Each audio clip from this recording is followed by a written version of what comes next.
Pour ne rien manquer, abonnez-vous maintenant. Tout compte fait avec Eric Revel comme chaque matin. Bonjour Eric. C'est mieux avec le micro, voilà. Oui, bonjour Patrick. On va parler gros sous. On va parler gros sous et argent, ça nous concerne tous, même si ça peut sembler un peu lointain. Mais parce c'est que essentiel. pour la 8e fois d'affilée, la Banque Centrale Européenne a relevé ses taux d'intérêt pour combattre l'inflation.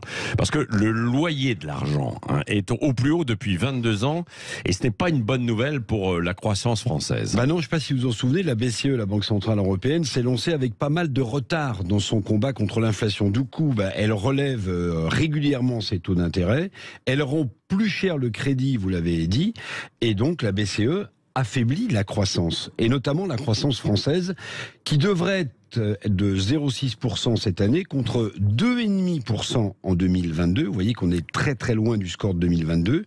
Alors c'est mieux pour la France qu'une partie de la zone euro qui est en récession comme l'Allemagne, mais attention, la croissance française est sur le fil du rasoir.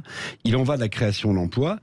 Je rappelle quelques faits évidents. 1, la consommation est en berne dans notre pays. 2, les prix des produits sont toujours trop chers, à 2 chiffres. 3, la crise de l'immobilier menace. Et 4, si j'ose dire, les entreprises donnent l'impression de réfléchir en ce moment avant d'investir. C'est une mauvaise nouvelle alors pour la croissance et sans doute pour l'emploi ? Oui, c'est une mauvaise nouvelle. Et puis la BCE va continuer à augmenter le loyer de l'argent. La petite phrase de Christine Lagarde, la présidente de la BCE, n'est pas passée inaperçue. Elle a dit « Il est très probable que nous continuerons à augmenter nos taux en juillet. La hausse des taux, d'accord, c'est l'arme absolue contre l'inflation, mais bien mauvaise pour la croissance et donc bien mauvaise pour l'emploi. Tout cela risque de contrarier les plans budgétaires français envoyés à Bruxelles, vous vous en souvenez, il y a peu, avec un retour prévu à meilleure fortune en 2027.